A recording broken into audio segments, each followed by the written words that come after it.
Ladies and gentlemen, I want to welcome you to It's Rainmaking time. I'm really excited today. We have a special guest. You know, all the guests are special, but there's very few with our guests' level of experience and expertise, her background, her sensibility, the way she sees the psychic realm. And her name is Angela Ford. She has been part of the early remote viewing program at Fort Meade. She's been with the FBI. She's been with the Defense Intelligence Agency for many, many years. And she's brought a certain translation of remote viewing that is not coordinated or CRV remote viewing, but something very different that involves automatic writing, what she calls channeling, but it's so specific and different that she has been able to locate and identify murders, where hostages are, where horrible action is going on in the world with specificity, even at a time when there were very few people involved, allowed, and welcomed in the military in the psychic spy division. Women were not welcomed at the time when Angela Ford was involved. They weren't really welcomed in the FBI. They weren't really welcomed in Army intelligence. But she got in and she endured years, many, many years to survive it, to thrive it. And I want to welcome her to It's Rainmaking time. Welcome, Angela Ford, to It's Rainmaking time. Thanks so much for being here. Oh, thank you for having me. I'm really excited to be here. I've watched your podcasts, and I think they're wonderful. Thank you. Thank you. Thank you very much. You know, I think the first thing I want to ask you for is permission to ask you very uncommon questions. I've watched many of your podcasts on Jeff Mara, on Shaun Ryan, on other very, very good podcasters with huge audiences. In fact, you've had millions of people watch your interviews, millions. So you are being watched. You are being paid attention to. The first thing I want to tell you is I want to admit something to you. I tell a lot of people that there's basically, from the earth plane, there's two types of humans. There's civilians, and there's those with clearances, security clearances. And often never the twang shall twang. And sometimes they do and they might. We're not talking about aliens. We're not talking about off-worlders. We're just talking about the domains of civilization. So you may find that when I ask you questions, some may be in the civilian realm as a trained remote viewer, as a psychic, as somebody who does automatic writing and teaches.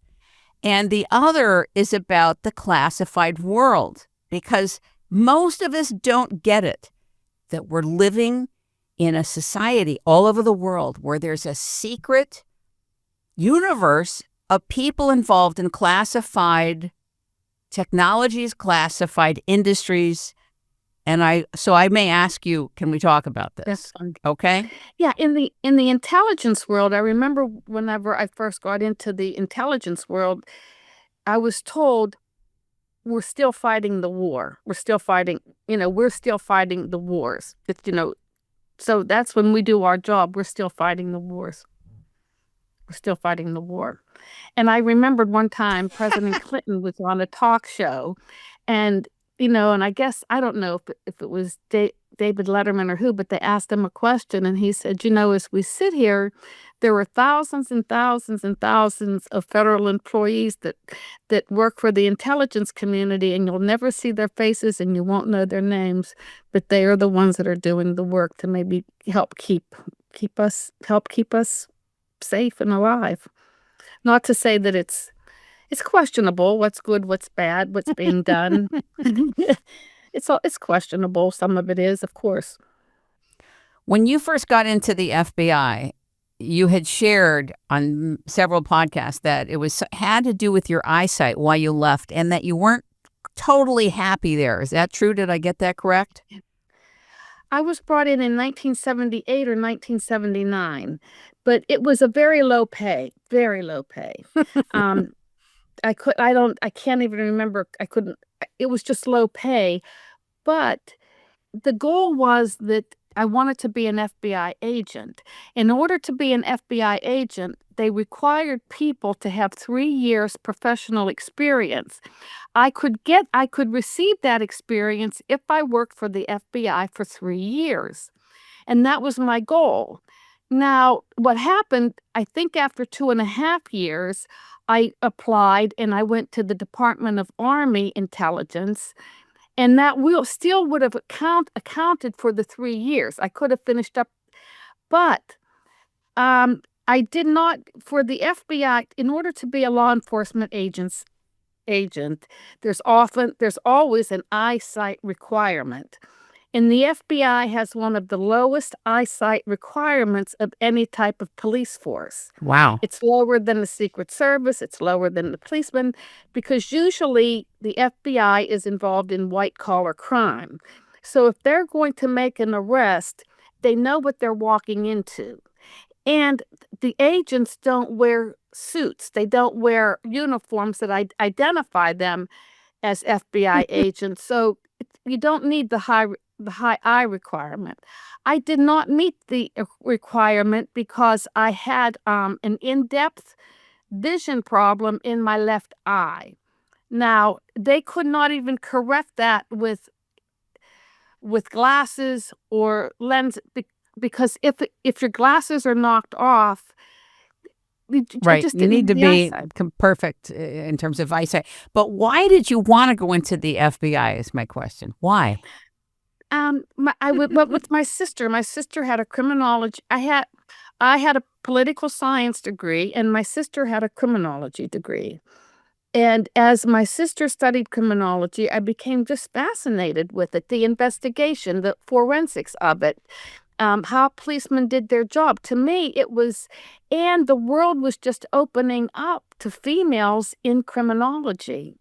This was back in 1978, 1979. I graduated from college in 1976. But, I was just fascinated. My major was political science. I loved the research, the investigation. It was during Watergate. Um, Wow. I just It's a I great just time to loved, be involved. yeah, and it was, yeah, it was a great time, and it was after Vietnam, and the world was kind of apathetic. Where do we go from here? It I thought it was just, I was young. I was questioning things. I was probably so open, but criminology, it just fascinated my sister. And my sister actually we were from Pennsylvania, and she wanted to be a cop. She said, let's go to the State Police Academy. Well, it wasn't open because of lack of funding. So there wasn't funding for 2 or 3 years. So we just went to the FBI hoping to become agents, but she didn't have the eyesight either. And then she had the nerve. She went to the Secret Service and applied. And I said, why would you do that to yourself? You know you don't have the eyesight. But she went, and they didn't want her. They said, you don't have the Sometimes you eyesight. got to do what you got to do just to clean it off your slate, you know? But it was opening up. I can remember when my sister went into the criminology department, she was one of few women who was able to get in and hold a degree in criminology. It was very exciting. And when we went to the FBI, we were trained as tour guides. We learned the history and the jurisdiction of the FBI, and how they identified, how they were able to identify a criminal, because each fingerprint is different. And back at that time, they talked something about, they said, and there'll be a day whenever we'll be able to identify criminals by their DNA. I mean, it was Uh-oh. talked about that. Yeah, so I guess I don't know, but I can remember. Yeah, I guess it was just something I was interested in, the politics and the criminology. And it's exciting. It's a visceral field. It's very visceral. In other words, it's not and even though you have an analytical mind, and later you were trained to be an analyst in some of your missions, I would say. Yeah. But it's a very visceral job, being an FBI. Did you think you were going to walk around with a gun? I didn't even think that far. I No? just didn't even think that far. What do you think? They just gave their card and hi, I'm with the FBI. Here's my card. No, we knew there would be training, and we knew it would Yeah. be rigorous training, but, and it was a good time to be at the FBI because they needed there was only one FBI agent at the time, hardly any minorities, so it was a good time where they had to, they were trying to bring in females and minorities. So if I had the eyesight, who knows what have happened. Have you met other FBI agents on your path as a remote viewer Oh, and a sure. psychic? And would an agency like the FBI ever call upon an accurate psychic and remote viewer? Or it's No, too much the different gestalt? It's too much of a no, different organization. no, first of all, there's 2 reasons. When I worked for the intelligence community, I worked for the intelligence agencies like NSA, DIA, CIA, Customs, DEA. These agencies work abroad. They spy, they look. The intelligence community looks and sees what's happening not in the United States. The FBI looks at what's going on domestically. The intelligence community is not allowed to look at things domestically. So we never had the FBI as a customer. When I worked as a psychic, we never had the FBI as a customer. Because we were looking at things that the FBI wasn't looking at. And if we looked at things that the FBI were looking at, we weren't allowed to look at it. Now, there was something else Something changed. this is now the FBI. If you have a spy, if you have a spy in the intelligence community, somebody's working as a spy, the FBI makes the arrest. Okay. And the FBI takes that person to court. Or you could have, a lot of times you had FBI down working the drug interdiction problem, and they had to make arrests on American people.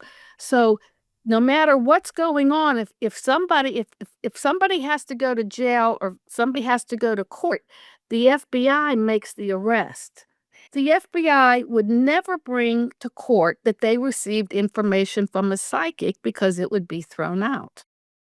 Now, when in 2005, when the program ended, I did get asked to work on a case privately from an investigator, a DIA investigator, who was looking for a spy. They knew there was a spy, but they couldn't identify the man. And he was from Australia, and he was working with the imagery people, with the United States imagery people in Australia. And I guess he took a flight one weekend and went to Singapore embassy. And he wanted to sell American secrets to the Singapore embassy. And the Singapore embassy notified the US that, you've got a guy here that's willing to sell your secrets. But anyway, Wow. I had helped, he identified himself as Baker, but they needed to know who Baker was, so they asked me to help them, which I did.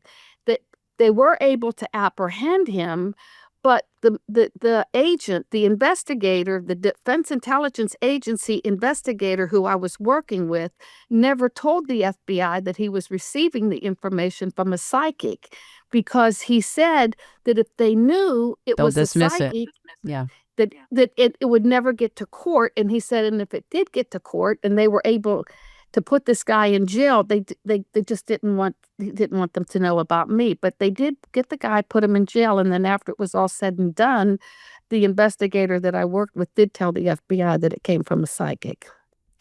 It turns out that years later, probably after you left all the agencies, I don't know that one ever is allowed to leave, but your security agreements may last 40 years, 30 years, whatever.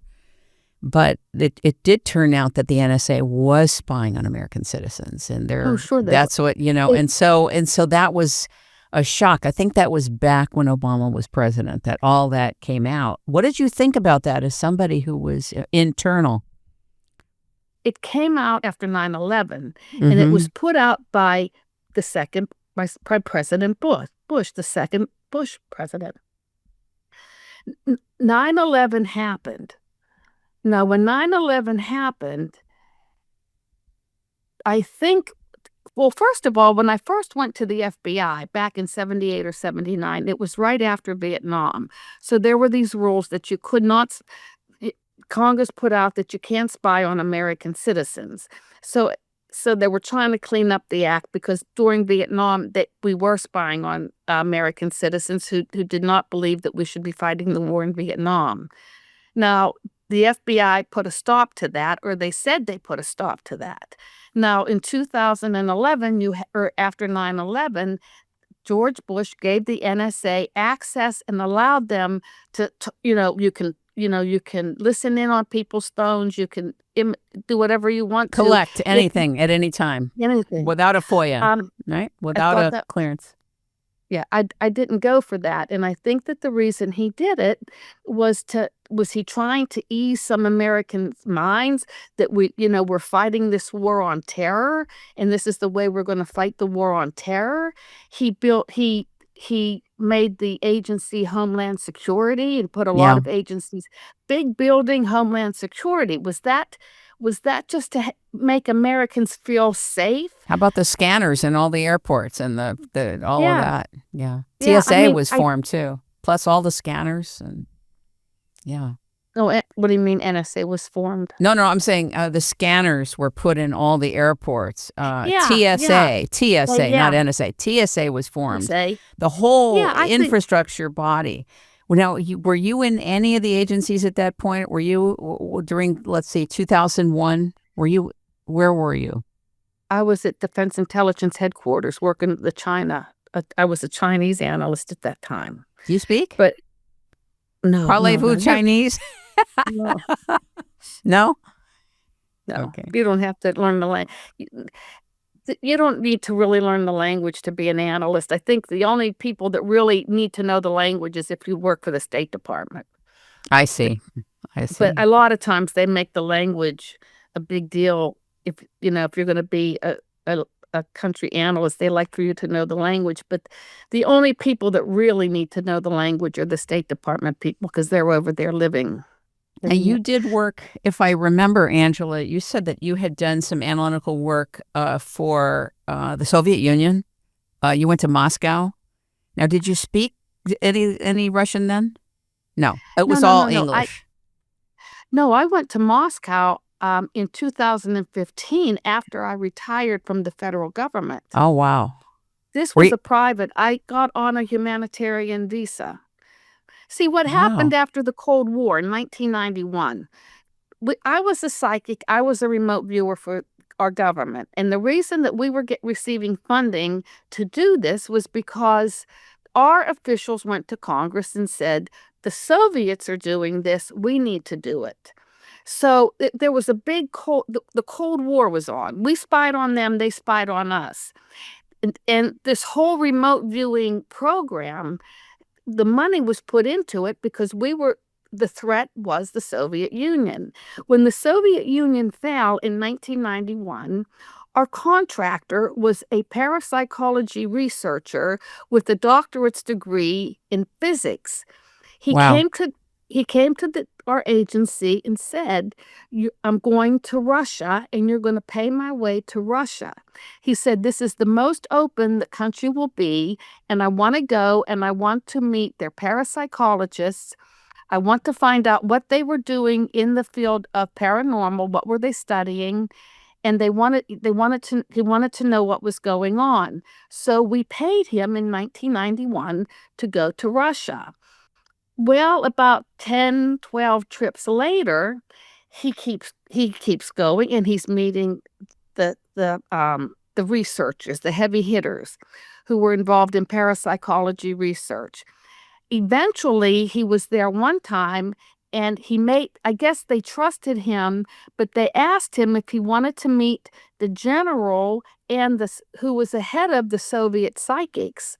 Oh, wow. And if he wanted to meet the Soviet psychics, and he said yes. So he met a man by the name of General Sabin, and he met their psychics. That formed a friendship. So through 1991 to 2015, it's back and forth. Our program ended in 1995. Things became declassified.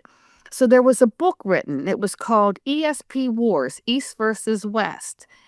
And then the Russians wrote their version of the book. It was called ESP Wars, West versus East, and one was printed Oh my God. in Russian. Ours was printed. So the book became published. So in 2015, I received an invitation from an official government newspaper, and they asked me if I would go over to Moscow and attend this reception. They were giving U.S. remote viewers and former Soviet psychics, they gave us medals and they gave us a reception in honor of the book and in honor of what we did. So that came after I retired from the government. It was totally independent. Were you scared to go? No, not at all, because it was in 2015. Putin was president. Trump was not in yet. And I felt very safe because I did get in on a humanitarian visit, and it was an official government. No, I wasn't afraid at all. And I knew the people I would be meeting, they were retired like we were retired. We were not working in any official capacity. Mm-hmm. We were just people that worked back in the 1980s, and here it is, 2015, and we're just swapping stories. That's all. How was the food? I got to ask you. Russian food is really good. How was it? Yeah, you were in Moscow, right? I was in Moscow. The food was good. I did go to a Ukrainian restaurant, which was very good, and I drank a lot of wine from Georgia, which is the best wine I ever tasted, and I'm Italian. Really? Oh, my God. I didn't know you were Italian. And I came back, and I tried to find wine stores that sold Georgian wine, but I can't find any. How long were you there? How long did you stay? 8 days. 8 days. Did you want to stay more, or were you ready to come home? I could have stayed more. I felt like there was a lot more to see, but we covered a lot. I met the man who was in charge of the KGB back in the 1980s. Wow. And then I met a gentleman he was a psychiatrist and a doctor, a regular internal doctor. And he was the man who taught the PK, the movement of objects. And he invited us to his classroom at the University of Moscow. So we went to his classroom, and the class, they were just young students that were very, very lovely people. And then he took us back to the rooms where he taught the PK. So that was interesting. And when you say PK, you mean psychokinesis, correct? Psychokinesis, the movement of objects. The movement of objects with your mind. Yes. Right? Yes. Yeah, that's a Lynn Buchanan thing too, yeah? I used to crush computers and, both you and Lynn spent time in Russia, although he speaks, I think, fluent Russian too. Did you know that? No, we did not. I didn't speak it, but we had our cell phones, so we were just doing a lot of translation. Plus, Ed May, there was a man by the name of Victor Rubel who came. He was from Ukraine. And he was brought over to the United States by a former Soviet woman psychic researcher, Larissa. She came over to the United States to work for Ed May. She was actually, when Gorbachev was president, because the economics were so bad in the eastern part of the world and in the Soviet Union, he allowed Jewish people to leave the country if they wanted to go back to Israel. And there was a woman named Larissa, and she was Jewish, and she went back to Israel to live. Now, through intelligence gathering, and we had a man in our office who he was the intelligence analyst. And he identified Larissa. And he said, look at this woman. He said she was heavily involved as a parapsychology researcher. She's psychic. She was associated with all of these Soviet psychic researchers, and she's living in Israel, so we could reach out to her. So we reached out to her and said, hey, you want to come visit us? So we paid her way to the United States. Well, what she did is eventually she left Israel and she came to work for Dr. Ed May, who was Wow. our parapsychology contractor out in California. So she ended up working for Ed May, and then she was able to get Victor Rubel out of Ukraine and brought him to the United States. And Victor was involved with the Soviet psychic program because he was in the army. Victor was a young guy. So Victor was the one that arranged, after he helped Ed write the book, and he knew the contacts that Ed knew. So it was Victor who arranged for Ed and I to go into the Soviet Union, and he acted as our interpreter. So we were fine because Victor was with us the whole time. Do you want to go back? Would you ever want to go back and visit? Maybe to St. Petersburg? There's many beautiful areas in Russia. Yeah. We were on Red Square every day. We stayed at the hotels. There were 3 gigantic hotels that they built when Moscow held the Olympics in 1976. And they just reached the sky. And it was Christmas time, and there were huge Christmas trees. The malls were just huge. Everything was just big. But yes, I would like to go back to we're trying to do a documentary on what they did, what the ex-Soviets did, what we did. Did we impact intelligence? Did we make a difference? So that's where we're kind of working on that now. And we were hoping to go back to Moscow to do the documentary, but I don't think that's going to happen. Because we want to do Because of the timing, or is it the timing, or do you think it'll be years? No, we have no. I don't. It shouldn't be years. We need some money. I mean, because of what's going on in the world, geopolitics. Well, because of what? Because of what's going on in the world. Yeah, it would not be safe for us to go now with the war between Russia and the Ukraine. Of course, we would not go. But at the time that we went, I felt very safe. Yeah. When you got your first security clearance, where were you? Which agency was it, and how did it feel? I was living in Pennsylvania with my family, and I needed to get a clearance to work for the FBI. See, for me to get a clearance wasn't difficult because I was young, and I never lived anyplace else in the world. I only lived in Pennsylvania. So how about beyond that? Let's go beyond that. CIA, DIA, No, NSA. Once I had a clearance, I had a clearance. But there's different types of clearances, right? There's special access projects. No, I had the highest clearance when I worked for the FBI. I had the highest clearance I could get. SSCCI or something. I had the highest clearance with the FBI. That clearance was carried over to the Department of Army Intelligence when I received the job from Department of Army.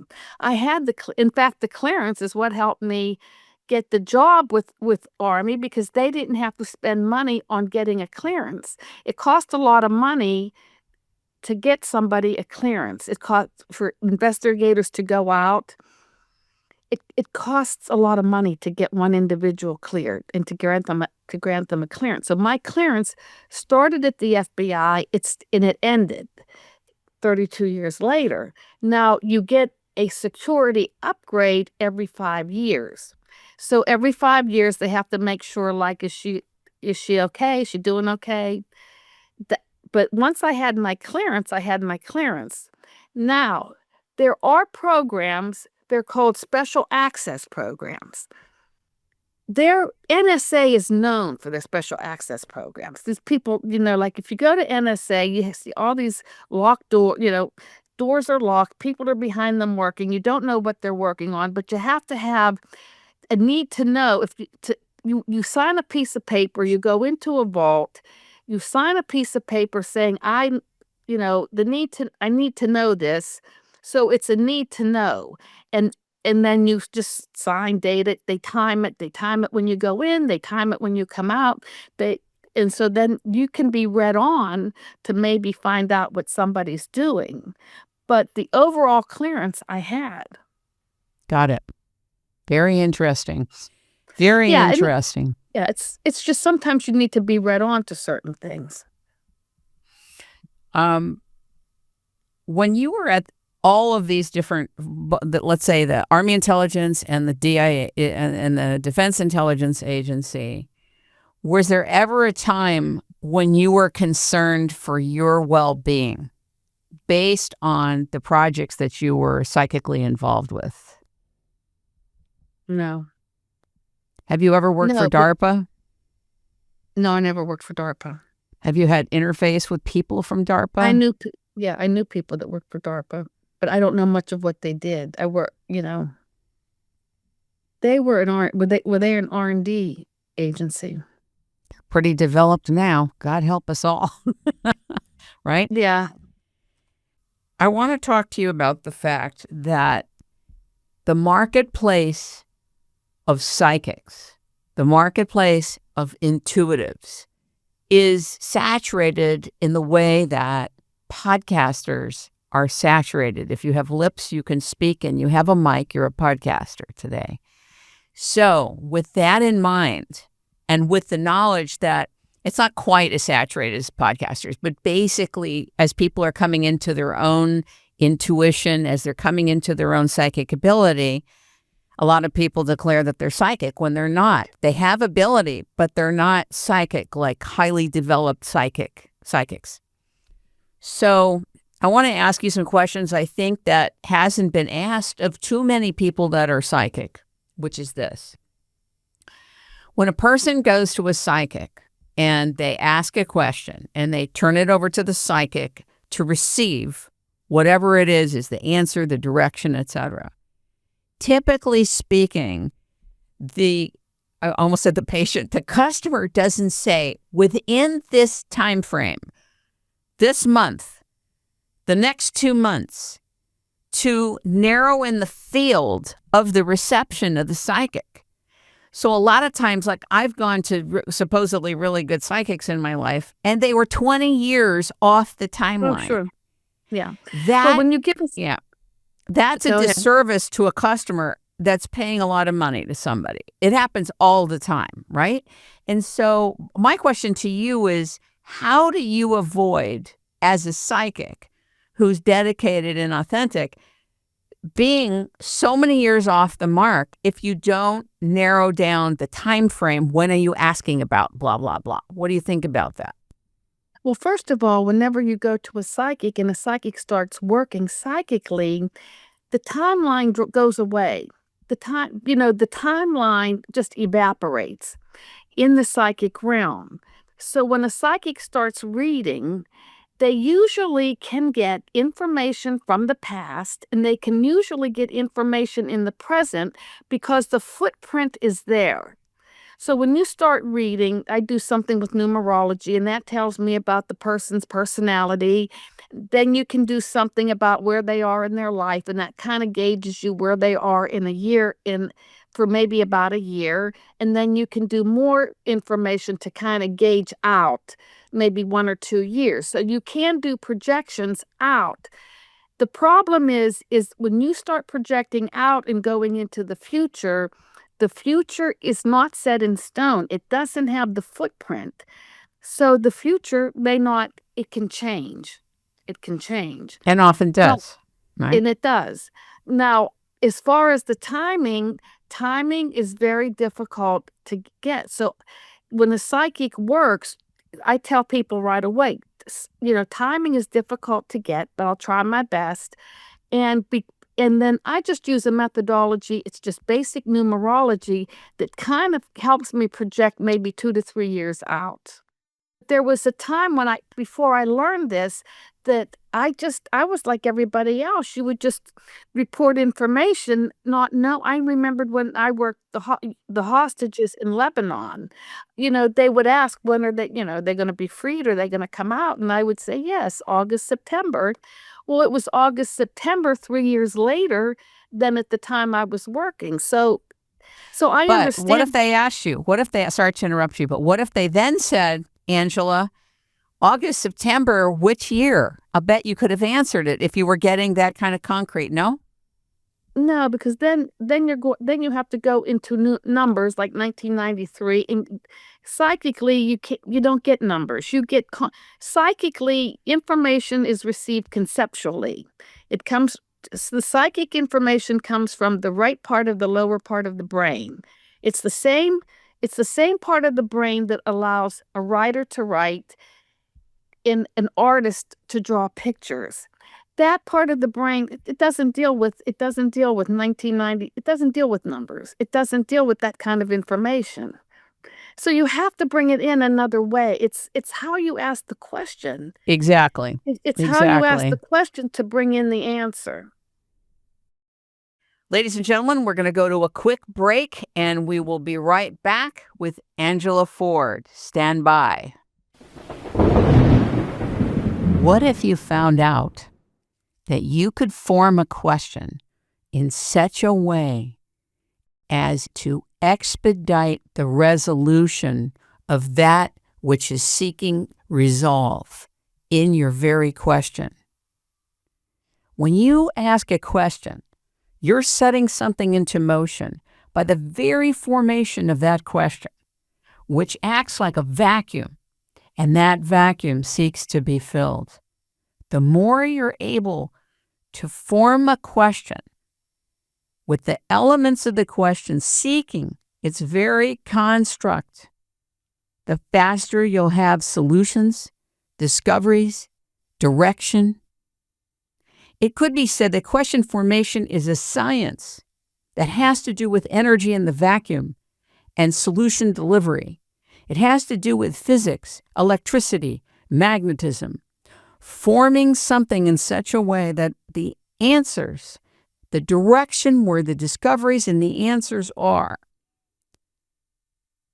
where you may or may not be looking, can flow into that question, into the construct, and then when you hold it with others for it to arrive, it brings in an urgency, it brings in expeditious answers to what you're looking for. This is one of the most important teachings of today, question formation. And don't be confused. This is distinct from AI prompts. While AI prompts are important, when you are going into AI prompts, you are going into a digital translation of data. You are not looking into the vacuum of the universe, the entire universe, for guidance and direction with respect to your question and your inquiry. Totally different. Some people would say, well, inquiry is inquiry. No, it's not. Or they may say that's not a big deal.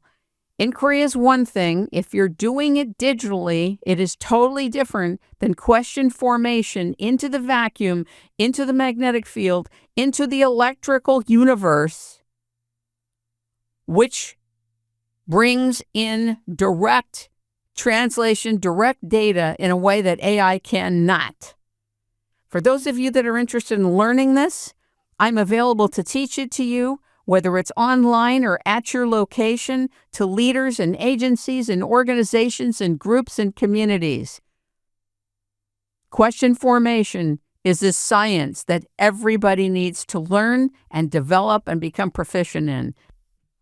Go to rainmaking.ch, the Rainmaking Company, under training, under question formation.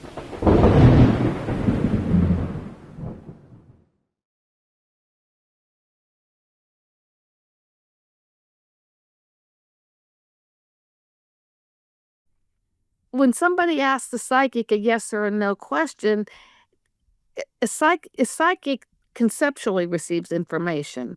When you're asking somebody yes or no, black or white, yin or yang, male or female, you're giving a psychic a choice. Well, it's 50-50. Right. Then the psychic's guessing like everybody else, and then you're at 50-50. You get impressions, correct? And do you get images? Do you get impulse, feeling? Do you get clairaudience, like words come into your head? Because that's what I get. I get clairaudience. I get feelings. I get a lot of feelings. I get visual. I get a lot of third eye visuals. Um, when I do the automatic writing or the channeling, I can get the words.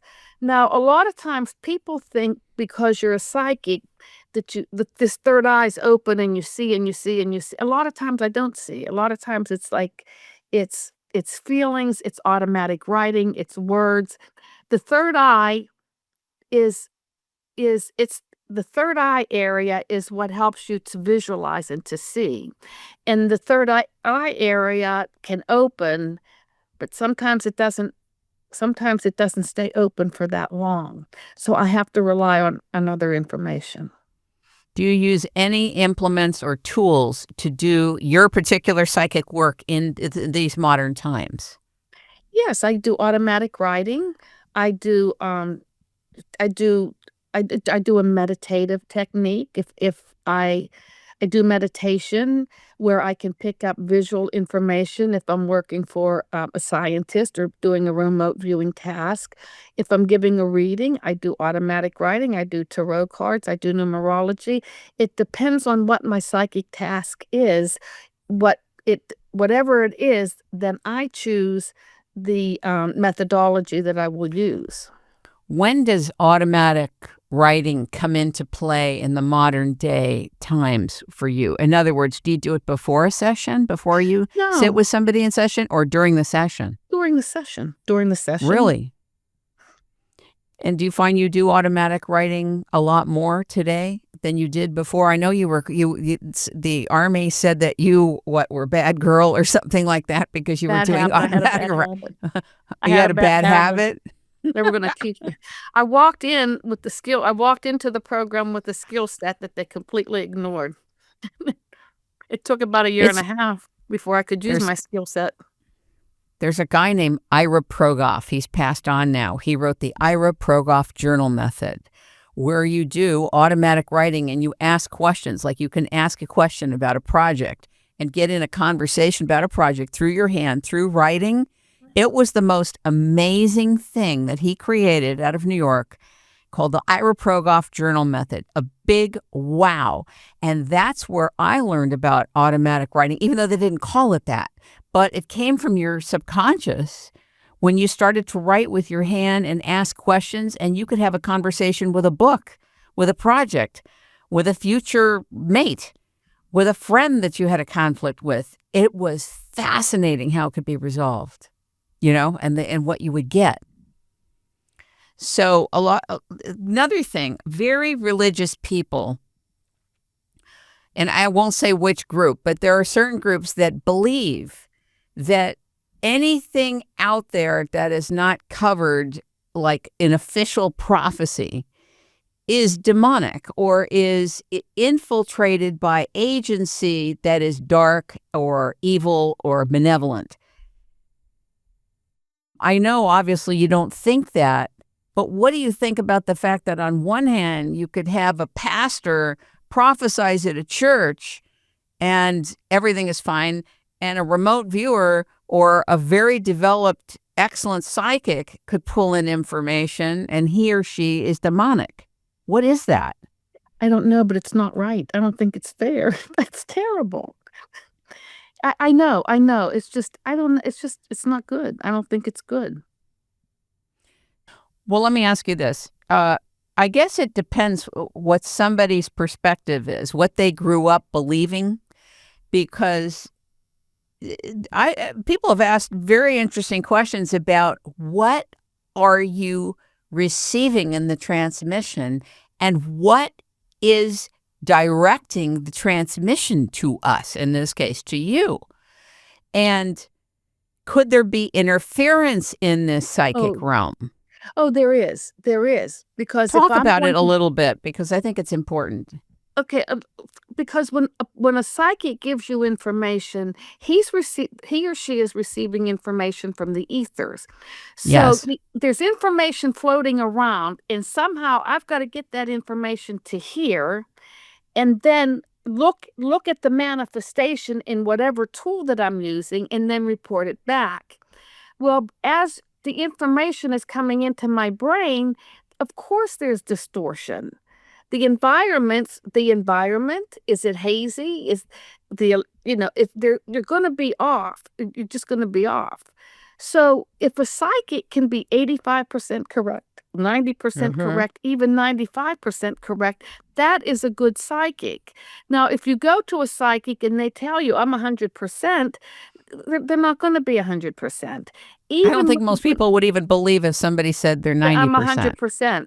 And even whenever we did our report writing and we were running projects, there's good information in there, but there was information that was distorted. So that's up to the analyst. We would give our reports to the analyst, and then they would have to discern what they're going to use, what they're not going to use. Maybe they think something may not work, but it may work, so they may try it. But that would be up. That's how it worked in the intelligence community.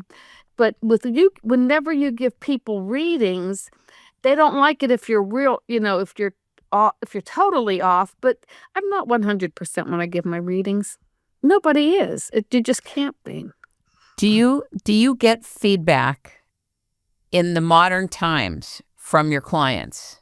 I do. Like, hi, Angela, this was true, or this didn't happen yet, or blah, blah, blah. And do you want feedback? Do you ask for feedback? Not really. No. Okay.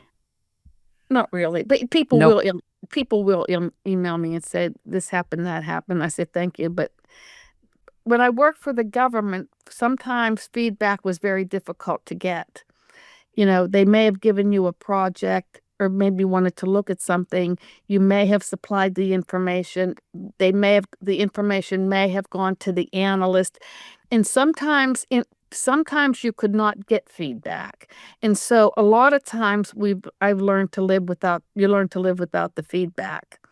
But when you're not doing official like CRV remote viewing and you're doing psychic work directly and someone hires you to do psychic work, then do you care if you get feedback? Isn't it nice to get feedback? It's nice, and I think it's very thoughtful of people to tell me, and I appreciate it. But I don't look for it. I just don't look for it. I just don't. If it happens, it's very nice because that means that people want to take their time to tell me that if I was right, and I do appreciate that because that does take time to say thank you. But I don't really look for it, but I do appreciate it because people just want to live their life.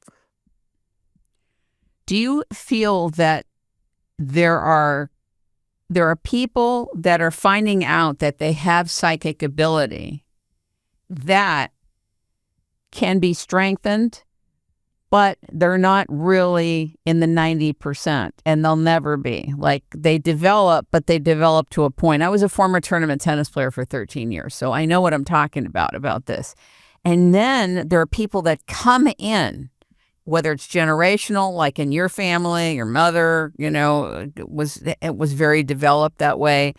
And I think grandparents too. One of your grandparents was very developed. One on each side of my family. So, and you came in with this ability that then got to be expressed through your work at the different intelligence agencies and law enforcement work through the FBI and through your life. So, do you believe or think that many people at a certain point in humanity will be very highly developed psychically? If they choose to be. It's their choice. It's if they choose to be. I know many people that are very highly intuitive. They're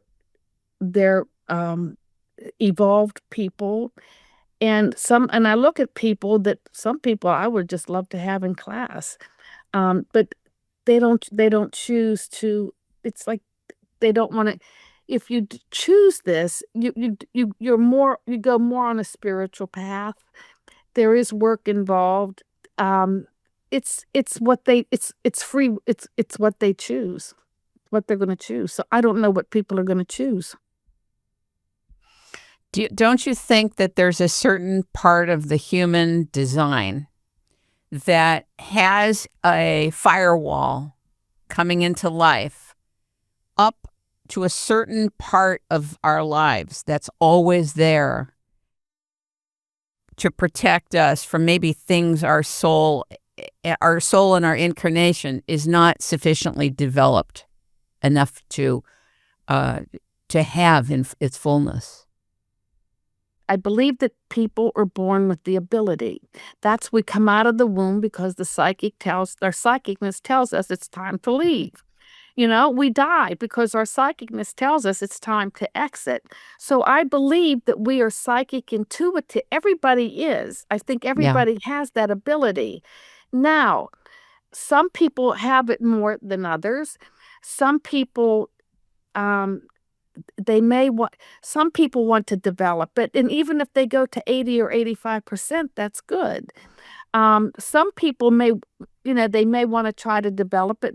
They may not be that good, but I just think if people can stay open, if they accept it and they want to work with it, I think that's going to sort of maybe help humanity along. I think because we need.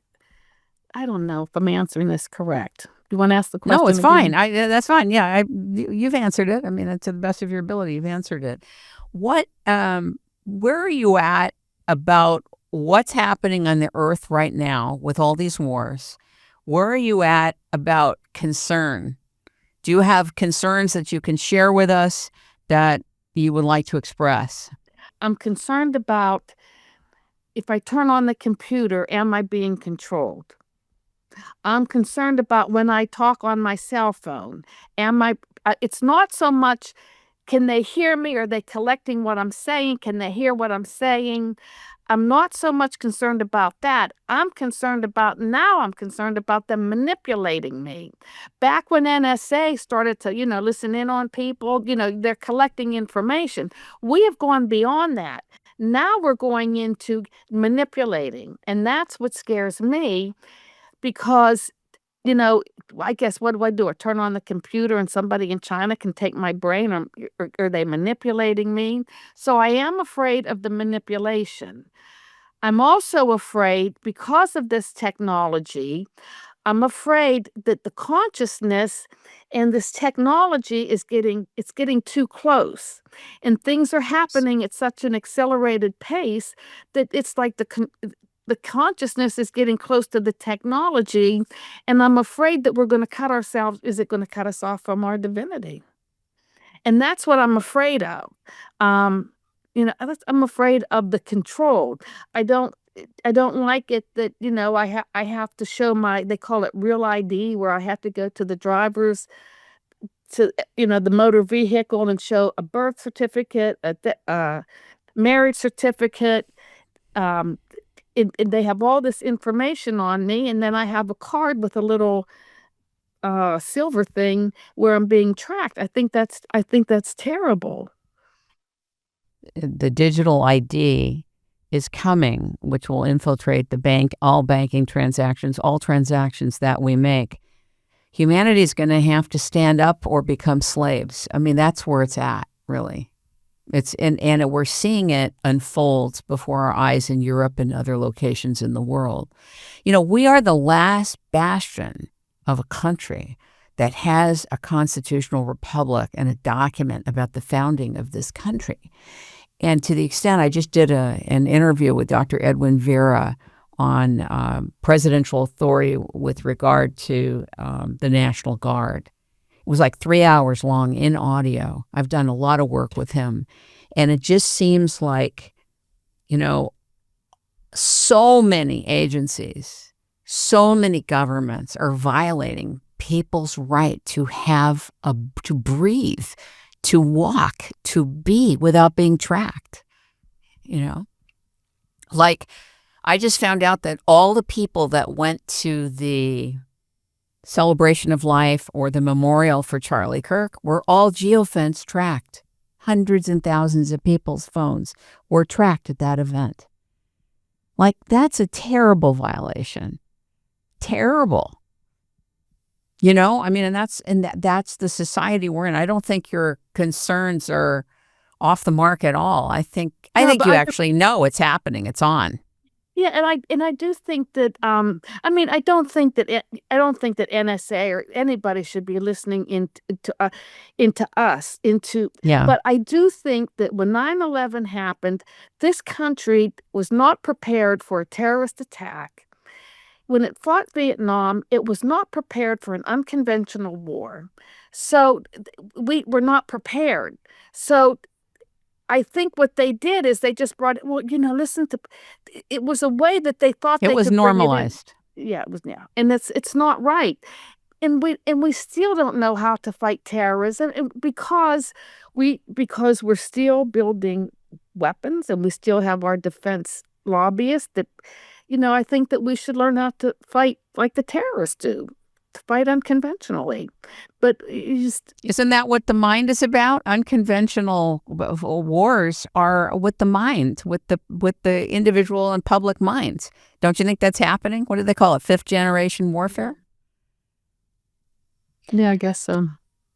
Don't you think that the different administrations are going to want to call upon you for help now? Like we're in a No. real pickle in this country.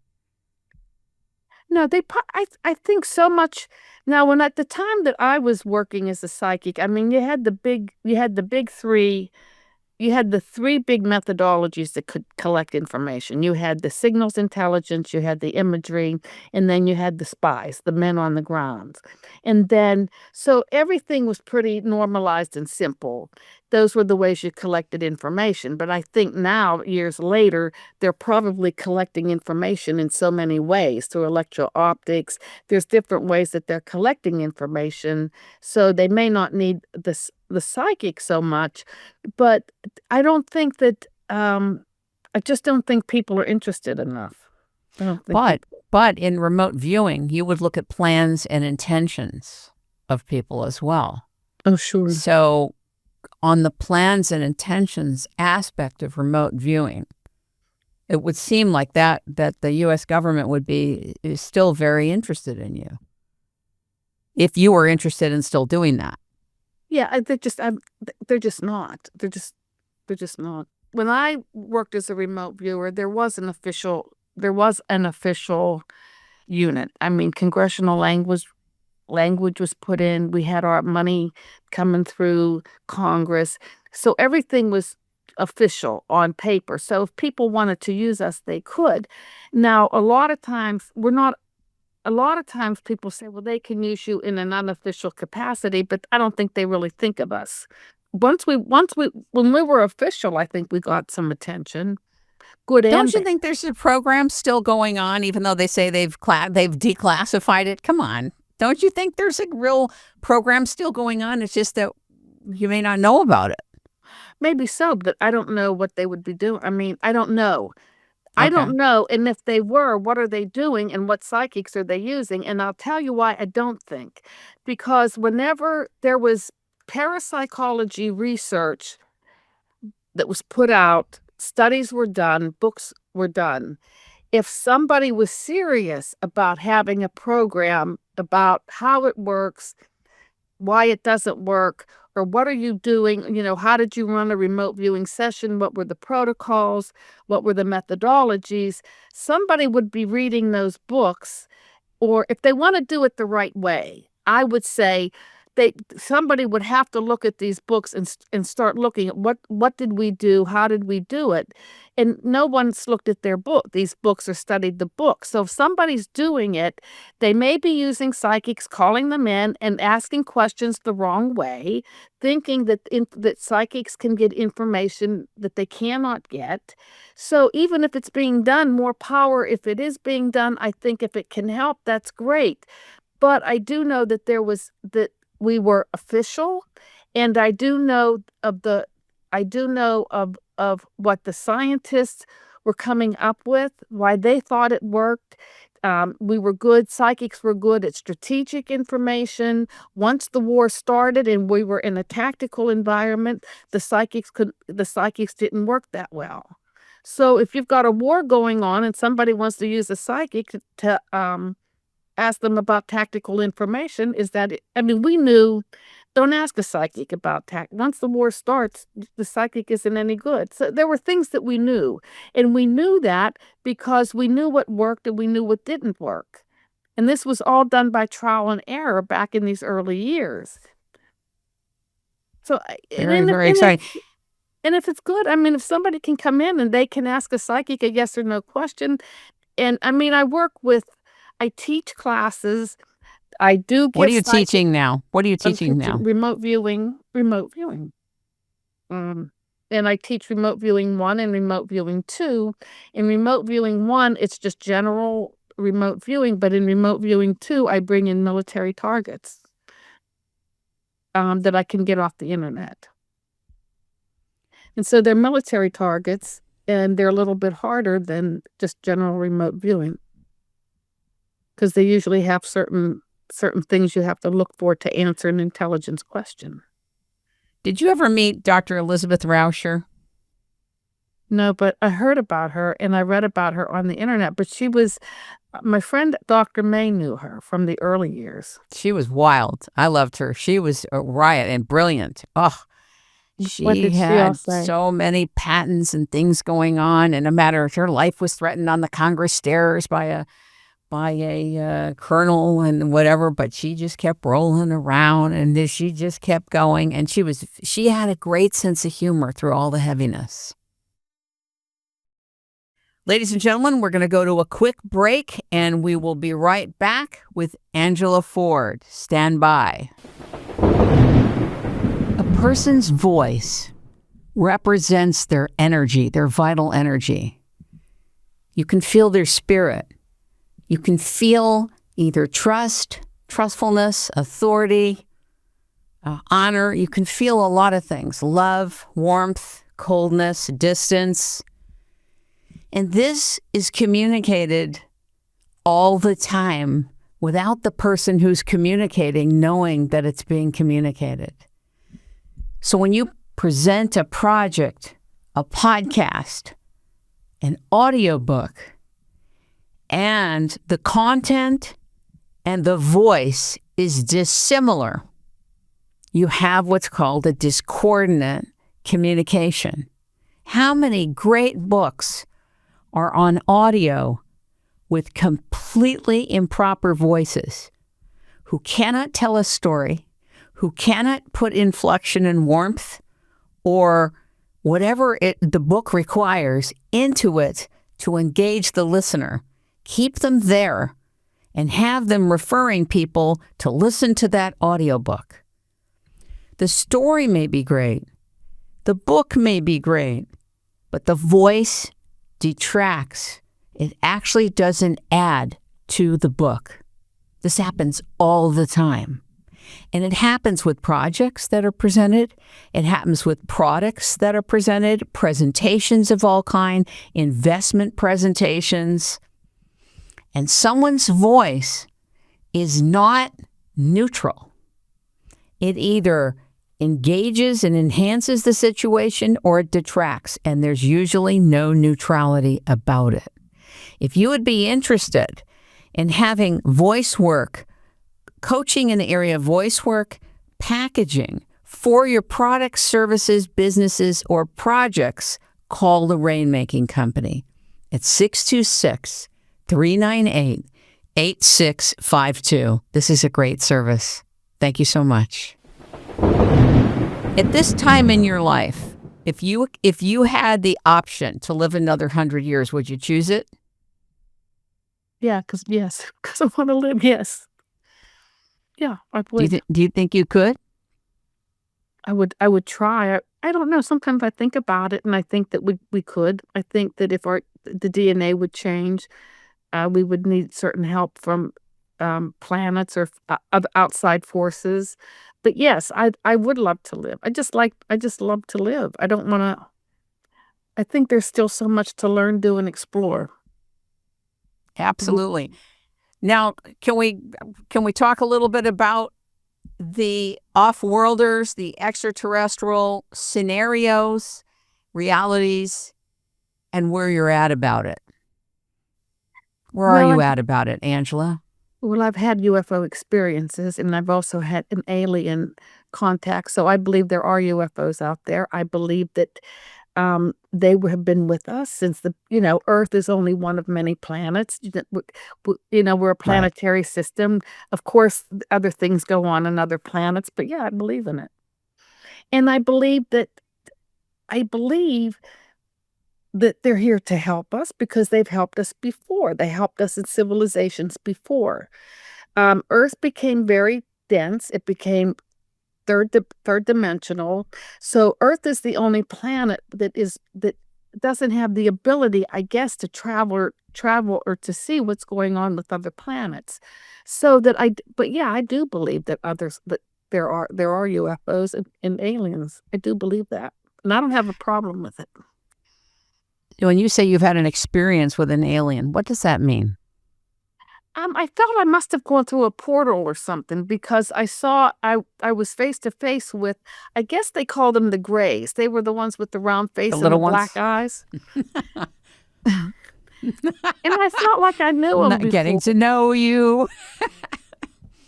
Yeah, and I felt like I knew him from. I looked at him and it was like, hey, I said, hey, buddy, how you doing? I felt like I knew him from before.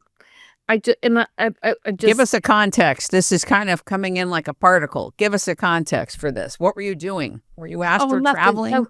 No, I was just relaxing, and I must have gone into a portal, and then I just saw this shoe, and I felt like I knew this entity from a.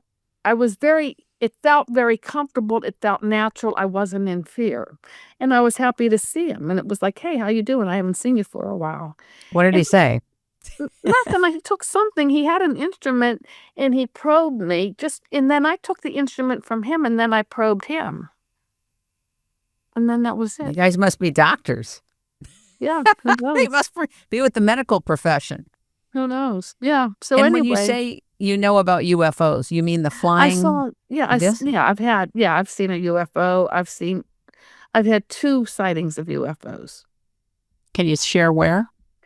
I was 13 years old, 14 years old. I was in Pennsylvania, and it was a spring. It must have been April. The weather was nice, and we were done playing baseball, and we were walking across the baseball field right at dusk when it goes from light to dark, and we heard the swoosh, swoosh, swoosh, swoosh, swoosh, and a UFO just covered. It was green, it was brown, and it went over us, and we screamed and we yelled, and it caused grown-ups to come out to look to see what was going on, and then the grown-ups saw it.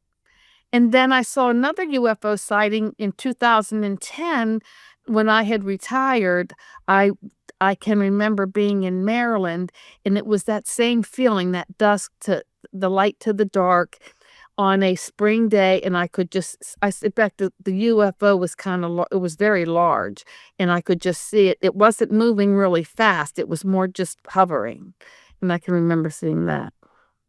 And when you saw the second one, were you fascinated? Were you frozen? Was there fear? No. I just kept looking up. I was trying to look at the design. It was high in the sky. It was higher than the first one. And it was silver, and I kept looking up because I wanted to see the designs. I kept looking, how was it designed? No, I wasn't afraid. Would you get on a ship if you could? Yeah. Would you get on a like a disc and go? Yes. Would you be worried you weren't coming back? No, because I would come back. And how about the whole side of people's reporting of being abducted? Where are you at with that? Seriously. Well, sometimes, I don't know. I mean, I haven't had any negative experiences. I know that when people come to me and they feel like they have a ghost in the house, or if they see a UFO, or if they feel like a dead spirit, like a dead grandmother came back to them, or if they have if they have a psychic experience, they're in fear. There's a lot of fear. There's a lot of fear. And so I think, and a lot of times, if you have a ghost in the house or you see a little alien being, a lot of times these little they just want acknowledge. They just want you to say, "Hey, I see you," or "Hi, how are you?" But I think people just they're in fear, and I think that they're fear-based. So, I don't know. I mean, if people have been abducted and had negative experiences, I don't know if they're negative or not.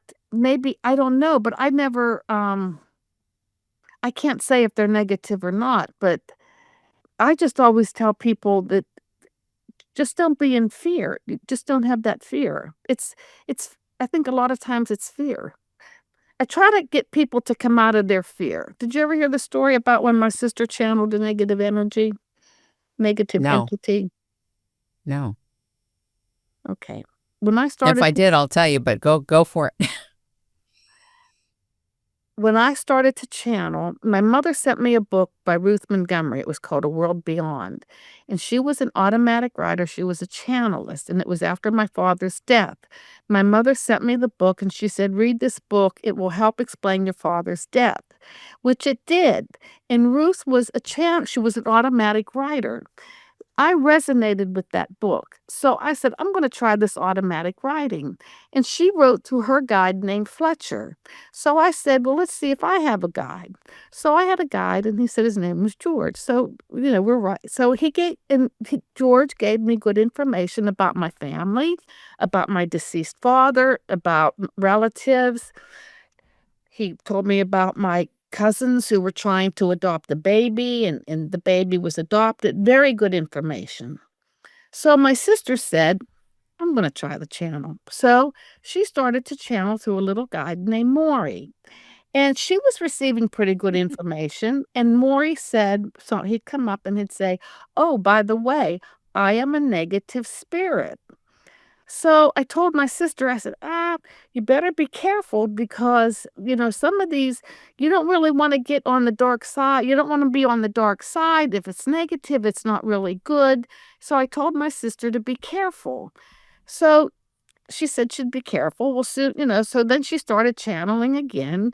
And, a couple of minutes later, Maury would go, "Hey, I'm here, and I am a negative spirit." So she'd stop writing. Well, this went on for about 2 or 3 weeks, and little Maury would pop in and out, and he would be a little. So we kind of got to like Maury because he was giving us pretty good information.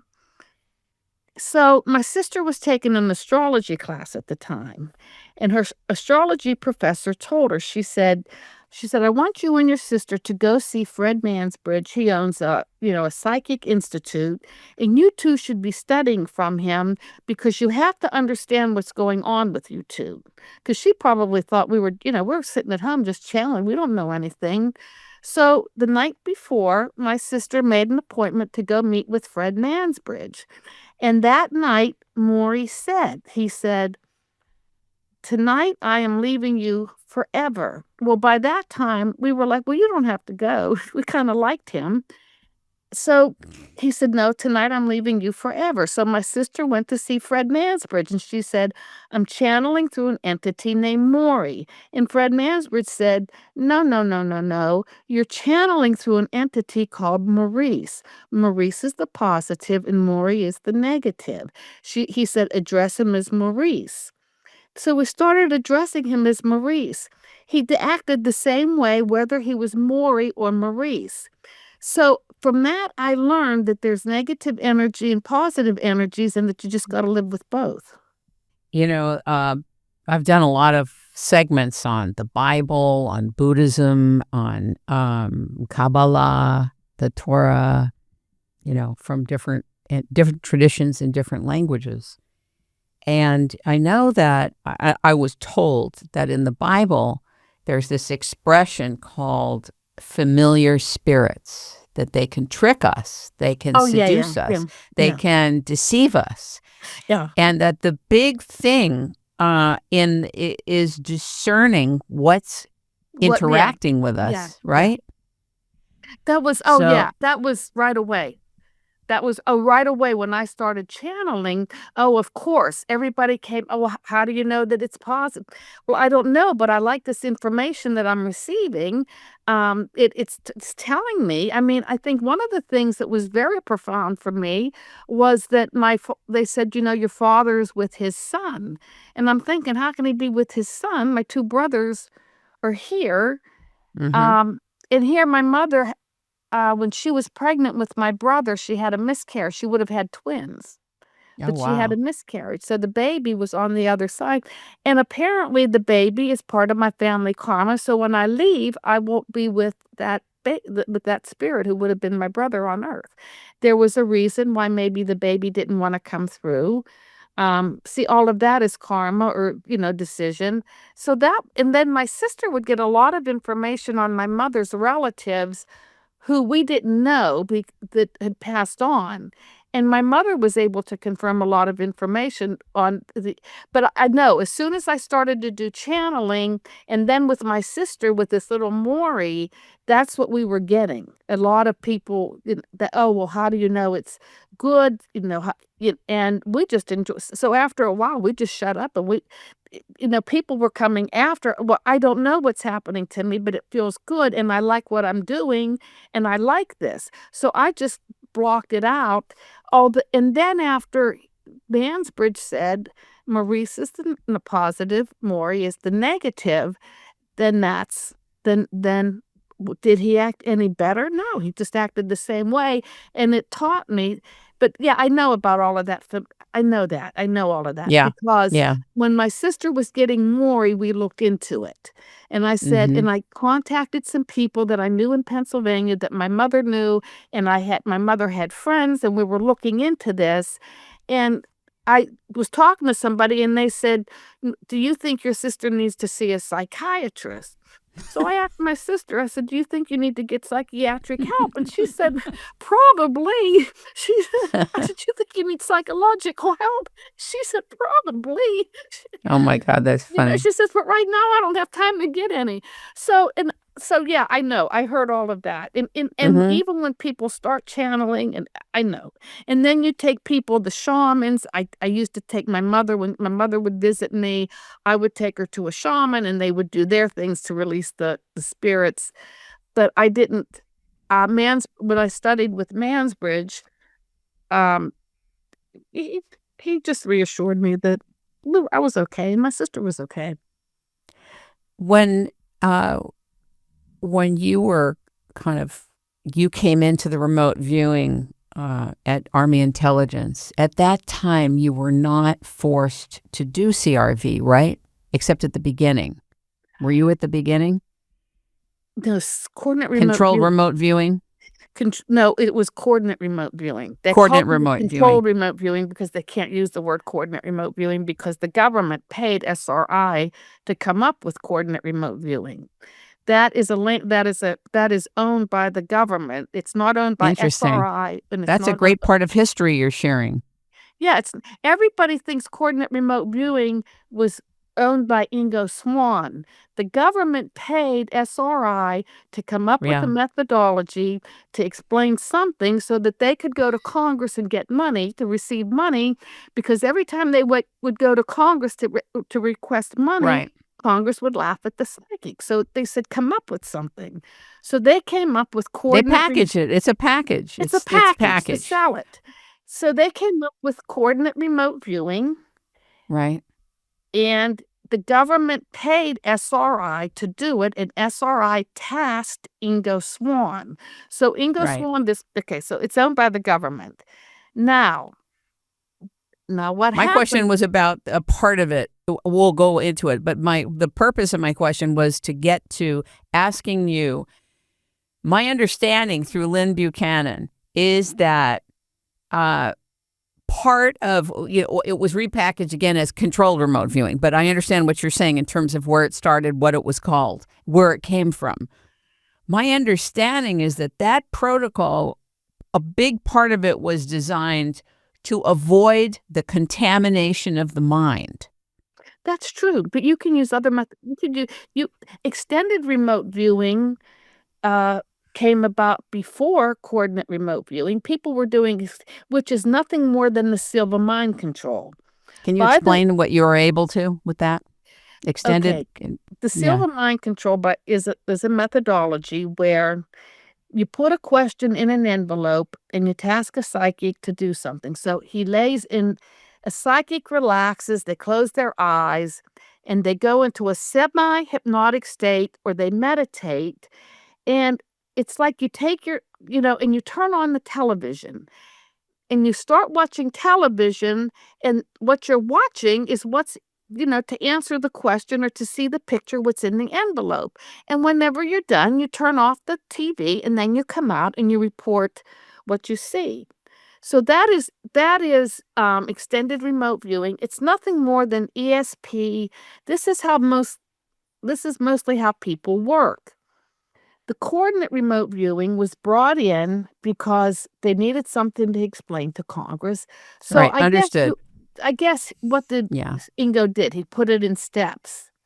Now, the military loved to train. Military, they love to train.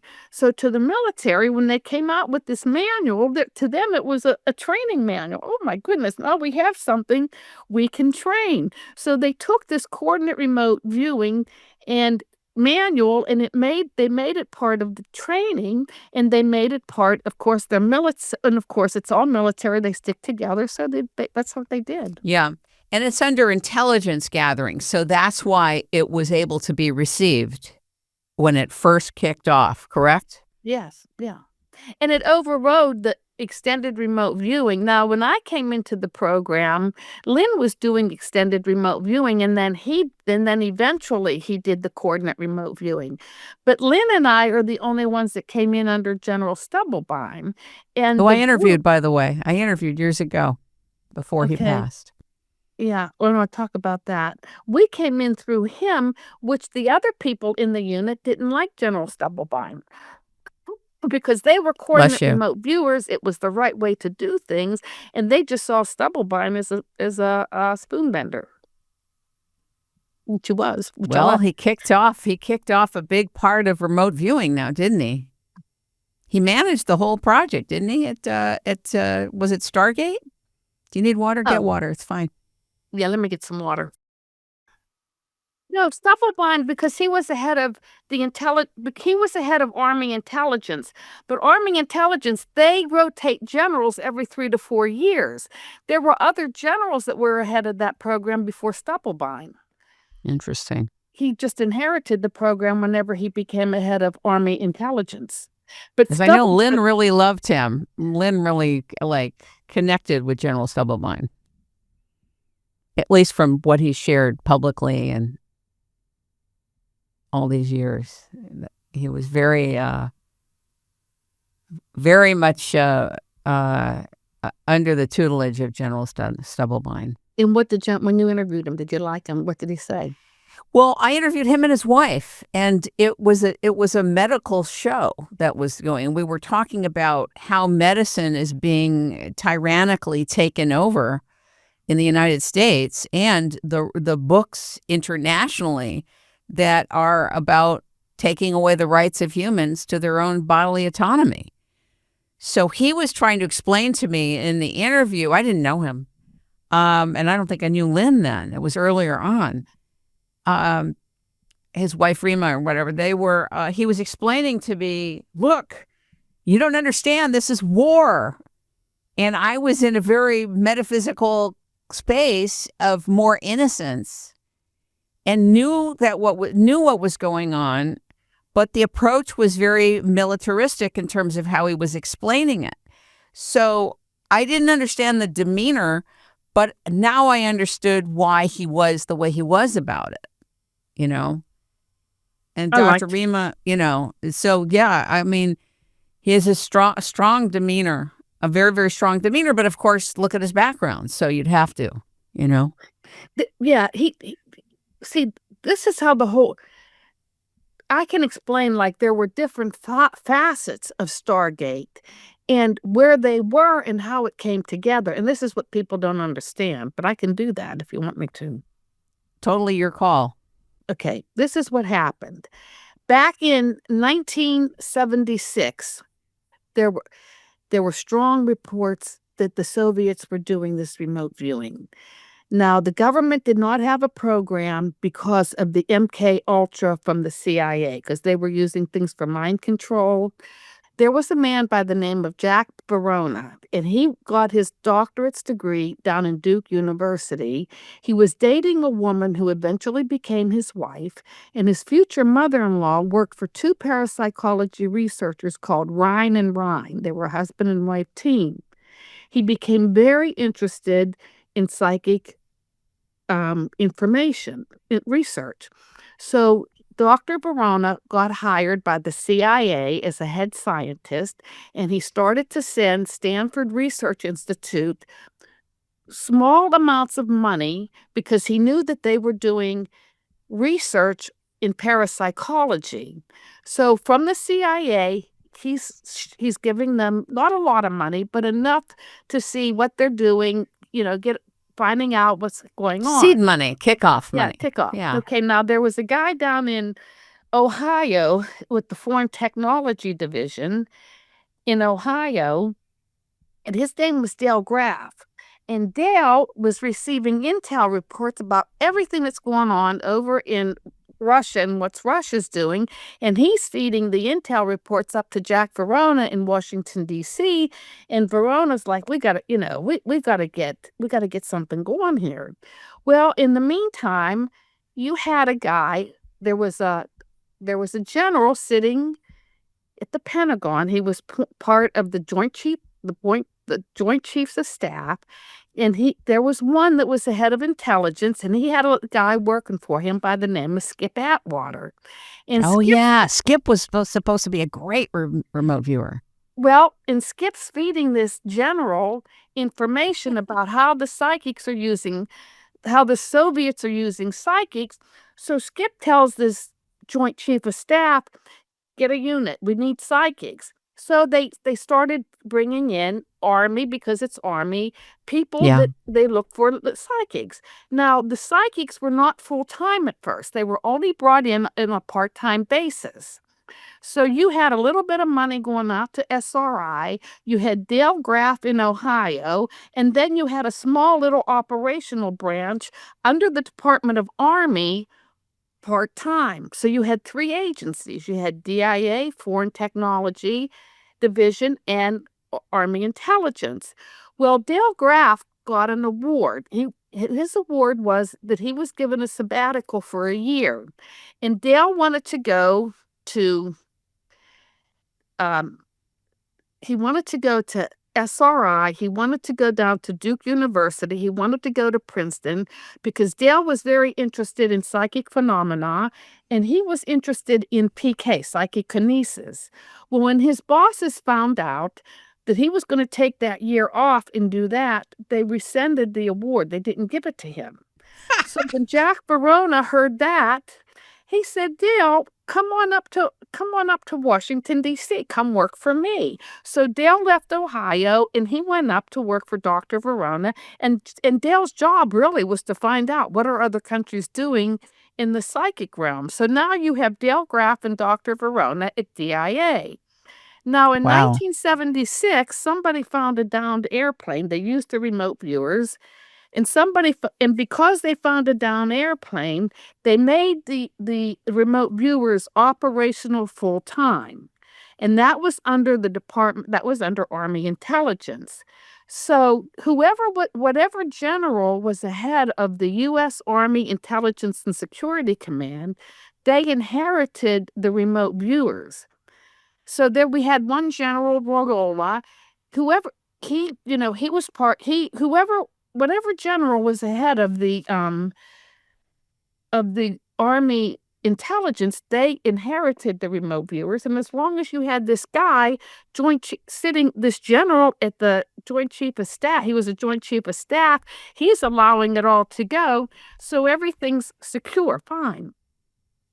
Well, they went, so now they go to Congress and they say, look, the Soviets are doing it. So Congress goes, okay, we're going to give you money. We'll put the viewers, you can have remote viewers full time, but you're not going to do You're not going to do to us what CIA, you can't do to the viewers what CIA did to their people.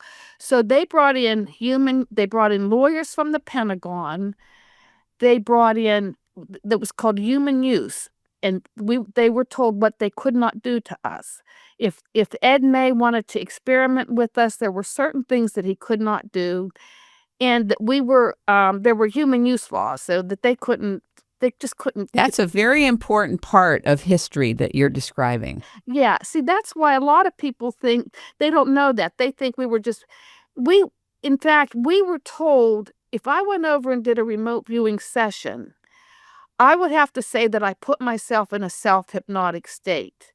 Now, if I went over with a monitor and the monitor was going to kind of hypnotize me to put that under, we would just say, no, I put myself under a self-hypnotic state. You couldn't say that you had a monitor in there that maybe did a little hypnosis, because they would take it's control. And I can remember one time Lynn Buchanan brought in a sensory deprivation tank into the building where we did remote viewing, and he had to take it out because they said it altered the mind. But Ed May did experiments with us in New Mexico, down in where was the atomic bomb? Oh, Alamogordo? Or no? Oh, I know. It's not Santa Fe. It's outside. It's I can't think of it. But I can't think of it either. We're both big blocked. Where they made the atomic bomb. Yeah, we were there, and he tested us, but he had to go in front of generals in Congress. I mean, they couldn't mess with us. If I went to work and somebody wanted me to remote view, if I said I don't feel like it, I didn't have to. Of course, I was more professional than that. But so that's how. Now, what happened was this Joint Chief of Staff left. He left. Military people, they get new assignments.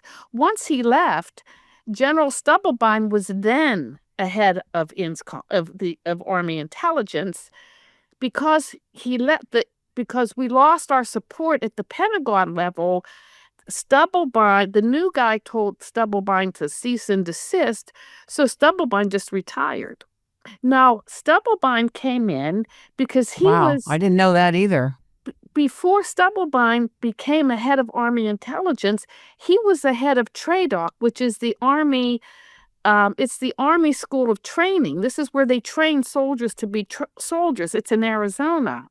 And Stubblebine brought in the spoon bending. He had a friend named Colonel John Alexander, who he always had with him. Watch Men Who Stare at Goats. You had the general there that would thought he could walk through walls. You had the one guy Wasn't the Men Who Stare at Goats about Lynn Buchanan too? I don't know, but I don't know. I think it was about Lynn Buchanan too, because Lynn is the one who destroyed all the computers with his mind, right? Yeah, I can remember there was Skip Atwater, the general, and then Colonel Alexander, played by Jeff Bridges. And Colonel Alexander would do demonstrations. He would walk on fire. So when Stubblebine was the head of the Army intelligence, he inherited the remote viewers, him and Colonel Alexander. Now, they were involved with everything. It wasn't just only remote viewing, but to these Army guys, it wasn't remote viewing, it was coordinate remote viewing. And they kind of didn't like what Stubblebine and Alexander was doing, because to them it was too far out. And then I came in, and of course they didn't like that, because I was channeling, and it was all this thing with these entities, and they didn't like that. So I thought they had a narrow mind. I mean, they were...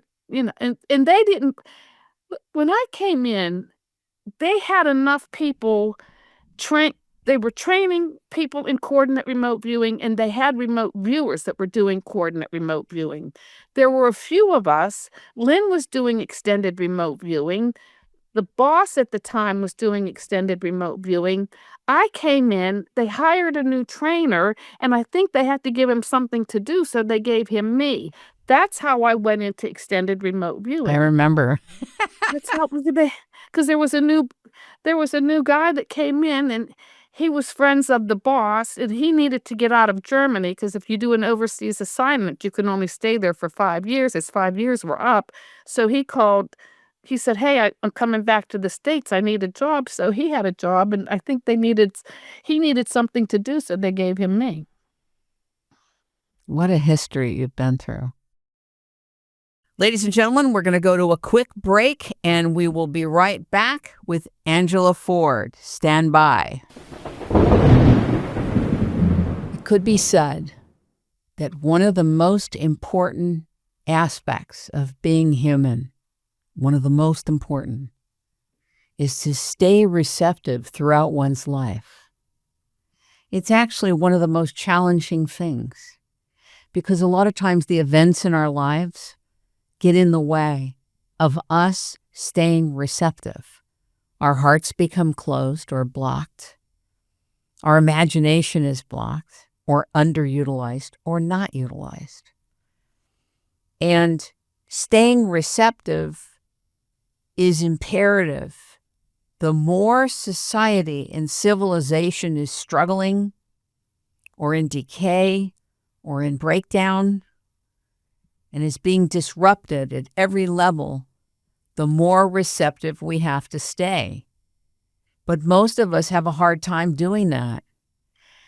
The distinction here is that being receptive does not mean that you're open to just anything that comes around, that you just go with it. It means that you're consciously aware and you're receptive to receiving totally different kinds of input, totally different kinds of information, things you've never heard before, things you were never taught to believe, things that may be outside the realm of your core beliefs and standards. So we're at a time where we are all engaged, are going to have to deal with systemic disruption into all of our lives, with technology, with food, water, shelter, real estate, money, everything. And those that stay the most receptive, not necessarily believing in anything per se, but staying receptive and having faith that the good things are coming, the good things are here. And it's a question of us connecting to them and working with them, will live well, will survive some of the most and thrive in some of the most horrible, difficult, darkest times. I would like to offer you training in being receptive and staying receptive and making this something that becomes a life priority.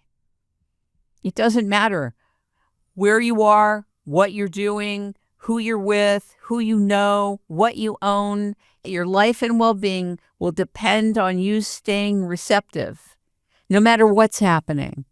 I'm Kim Greenhouse. I'd like to train you and your team and your group and your communities how to survive and thrive in the coming times by staying receptive. Thank you very much.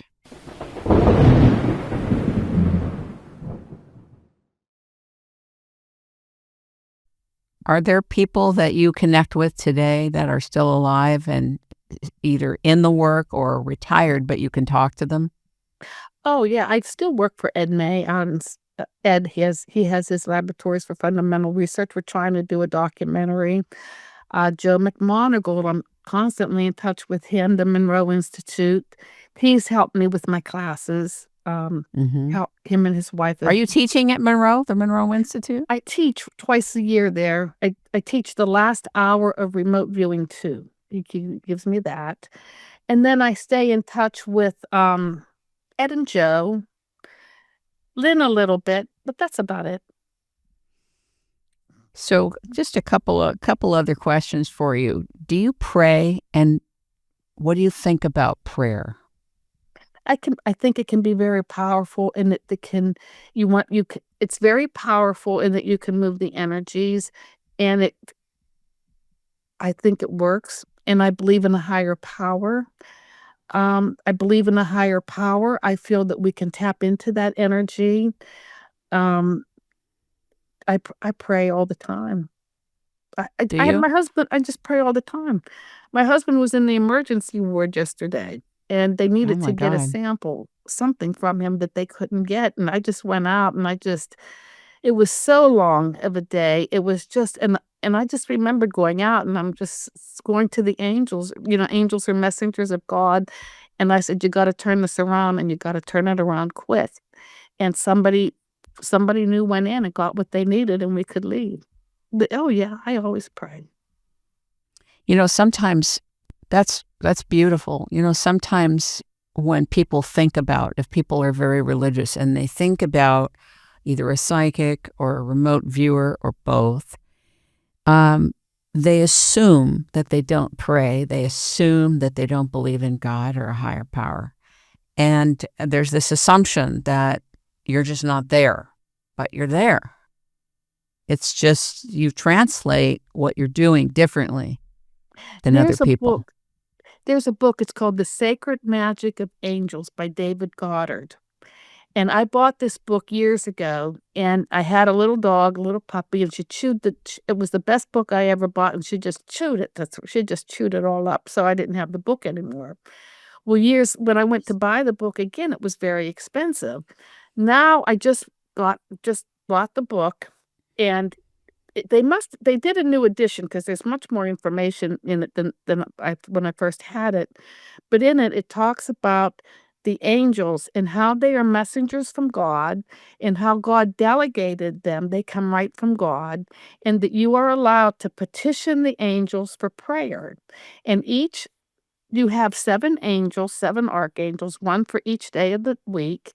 They each have their own color, they each have their own number, they each have their own sign, they call it a sigil, and that you're allowed to petition these angels if help me, get psychologically better, you're allowed to petition them, and that you take, different colored pencils and write the request. You do it on different color paper, and it's very simple stuff. Now, it did get a little bit more involved with the new edition where people can make altars and then you can work during a new moon, a full moon, but I don't go into all of that. I just keep it very simple. Now, what they tell you too is they tell you to start looking for signs if you're going to petition an angel. Sometimes, you don't know, well, did they hear me? Are they going to help me out? Or what's going to happen? Well, they tell you to start looking for signs. And if you see certain things, that's telling you that your request has been heard and that the angels are working on it. And I think one sign is if you see a monkey, if you, you know, if, and you can see, you don't have to be at a zoo to see a monkey. You can open a book and see a monkey. So that kind of stuff. But I remembered one man I was working with, he said he bought the book, and he said somebody invited him to a seafood dinner. And I guess a couple of days later, he went back to look at the book to see what the signs were. And they said if you're invited to a seafood dinner, your angels work. So anyway, I try to That's bring very that book funny. to people. Well, it gives you an answer back. I think that, sometimes people think, are my prayers being heard? Can I get the You help think that I prayers are need? heard? You think prayers are heard. Oh, You yeah. believe that they're heard. Oh, my goodness. Can I tell you about a more Oh, yes, I think they're heard. Have you ever heard about how I got in touch with Yeah, I lost touch with a man for 15 years. I wanted to get back in touch with him. I prayed. I said, "I need this man back in my life." And I When you would do the prayer, sorry to interrupt you, just want to be clear. When you do the prayer, I'm not trying to violate Mhm, your privacy of the prayer. Do you mhm. speak it? Do you sit in quiet? Do you speak to who you feel God is when you do it? It depends on I'm what I trying to want. understand your reference. Well, if I'm just in prayer, I like to show gratitude. Everybody should show gratitude, because when you show gratitude, many, many blessings come into your life. When you thank God, the universe, the God force, you say thank you and they just love. So a lot of times, that's more like silent prayer. Thank you. And I know Mhm. you're working, I Mhm. know you're on my side. I know you're working with me. Thank you for everything. That's usually quiet. But when I was looking for this man that I needed to find. I mean, every night I would go to God. I'm like, God, bring me back Mike Weiner. I mean, I'm verbally, I'm yelling. You got to bring this man back to me. And he came back to me. Wow. I met by a rare chance. I met his daughter, and she said, my dad. I said, who's your dad? He said, Mike Weiner. I said, oh my God, I've been looking for him. I just, and I lost touch with him for 15 years, and I needed him to come back in my life. I needed something from him. I needed help from him. And I lost all contact with him. The last contact I had with him was in 2010. And and he moved. He no longer was working. Telephone numbers changed, emails changed, and I tried to get in touch with people that we both knew. I had no help, and I would just go to bed, and verbally I would just say, "Mike, God, I need Mike Weiner." I mean, yelling it, bring him back. And then by chance, out of nowhere, this woman I met through another woman, she says, my dad. I said, who's your dad? She said, Mike Weiner. I said, give me his information. It Oh, depends. I mean, it beautiful. depends on what you want and what emotional state you're in, but I try to keep it kinda quiet and holy. Hmm. But it's Do nice to you feel energies. go ahead? You just Oh, feel yeah. energies. Do you feel that you'll be around on the earth at the time of formal disclosure? I hope so. Do you want to be? Yeah, do you? I do, definitely Yeah, do. I yeah. can't wait to see that PR event. Oh Oh, my yeah, God. I do, yes. It seems like it's going to be a little while longer, that things are still trickling out, but what's your sense? I just I don't know. I mean, at this point, I just feel things are closing in. I Yeah, feel like things are closing not in a not good way. right. In a not good way. I mean, are we gonna that's I feel like things are just closing in, and it's not good. How do Yeah. we break is humanity, are we gonna be nice people? Are we gonna get back on track and try to help each other? I don't know. I mean, it's scary. It's up to us. It's up to The us. AI thing is very scary. The way it's being ramped up and expedited like quantum speed. Like they're working at like fast pace, and then these AI centers are sucking up all this water that communities need. There's a lot of scare. People are like, "Oh, bravo," and having like idolizing AI like it's the savior. It's a very insidious thing that's going on. A tool and advanced tech is being turned into a savior, when in fact it is likely to usurp, be used improperly with so much money and so much power. Absolute power corrupts absolutely. That's the concern, and that's what I see going on here. You have people celebrating the loss of jobs and celebrating people not being needed anymore, declaring it. There are organizations in Europe and billionaires in the United States celebrating the not needing humanity anymore. I mean, that is scary. So and I don't want to keep you too much longer. Where do you feel or sense the ETs come in, or do they intervene? I hope they do intervene. I mean, I think the ETs have helped us in past civilizations. I Mm-hmm. don't think that UFOs are bad. I don't think ETs are bad. I think we're all part of one. We should all get along, try to get along. And I don't think we should all be able to. Sound like what you sound like Yeah, my late grandmother used to say in the middle of a fight between my older sister and my father. We're all getting along. We're having a great dinner. We all love each other. We're all getting along. Everything is good. Meanwhile, my plates are flying. yeah, yeah. But but I do You think know, that I don't know. I mean, I just think that when people can feel love, if you can feel love, I think that can save a lot. But it's just you have to feel love, and I don't think people they're just not. I don't know. I just remember years ago, the late 1980s, 90s, when I was doing the spiritual work and giving the readings. It was just people were more open. There was more yep. spirituality. Everything's closing up. Yeah, the connectedness was there. It's more not there. developed, right? Yeah. They're getting more and more disconnected and more digitized in the focus. The Yeah. day-to-day is totally digital,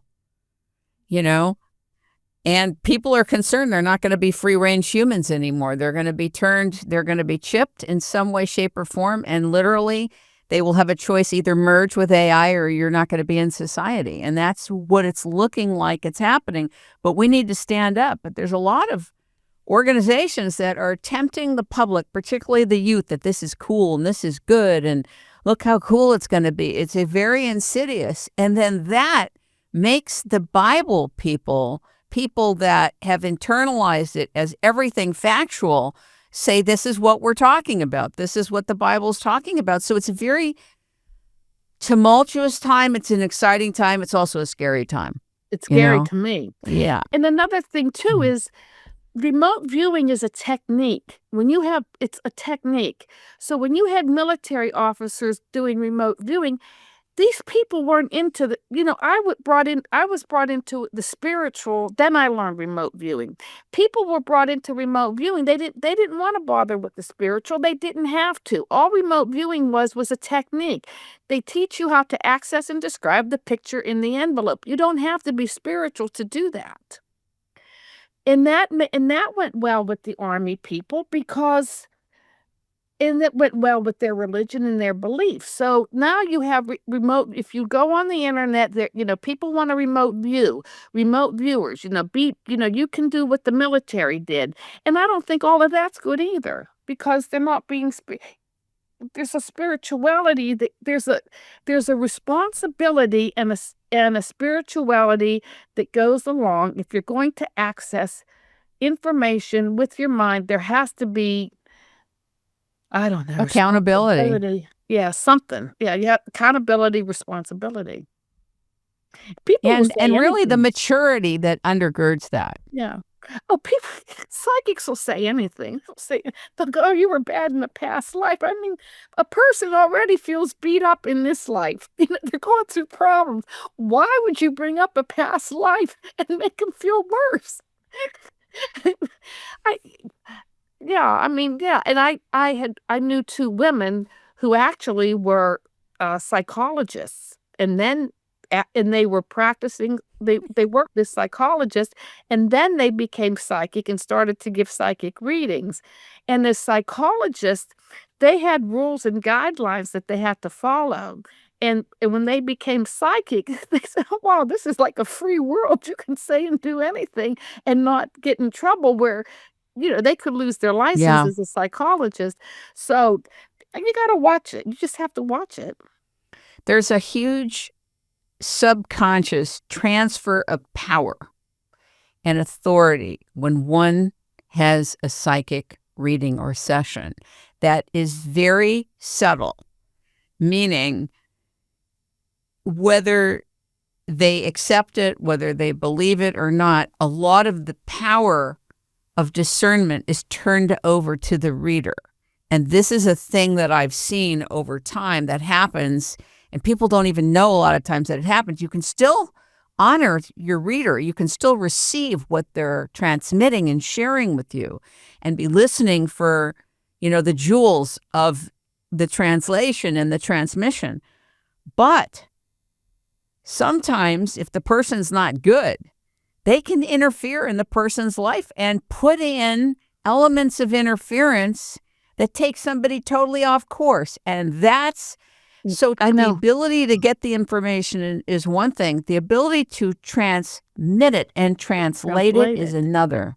That's right. That's right. Because it's how you leave somebody. You can leave somebody totally, totally debilitated by a reading. Yeah, you can. And nobody, I mean, life is good. And if you're positive and stay positive, you'll get good. And of course, we all have bad days. Oh, sure. Like I knew a psychic that gave a young girl a reading, and she said, "Oh, yeah, I see you're going, I see you on a beach." And the girl, "Oh, yeah, I'm going to the beach next week, going on vacation." The psychic should have stopped there. Then the psychic goes, "Oh, now oh, you better be careful. Don't go in the water. You could drown if you go in the water." I'm like, just you saw the girl on the beach. She tells you she's going on vacation. There's your feedback. Now move on. But the psychic stayed with the water, with the girl on the water. And before you know it, the story's getting bigger and bigger, and the girl could drown if she goes in the water or gets bit by a shark. I mean, it's But that's what I'm saying. That's the yeah, vulnerability of the person yeah. receiving the reading. Before we wrap this up, what made you incorporate tarot, which is a whole other tool set, into what you're doing? And if you do you use Well, tarot? when I started the channeling, I tried to use tarot, but I never could do it. There was I think it was called the Rider-Waite, and I could never get the knack of tarot. Never could get the knack of it. Now, my sister came home one day and she bought these cards. They were called the Mythic Tarot. She said, "Hey, I bought these cards." And she said, "I can read these cards." And so I said, "Let me see." So I could. The cards were beautiful cards, and they seemed to open up my third eye area, and they talked to me. They were giving me information. So what I did is I read the book, and the book is based on Greek mythology, and each card has a story of Greek mythology, of the gods or whatever. I found the book to be helpful, to help understand to understand people.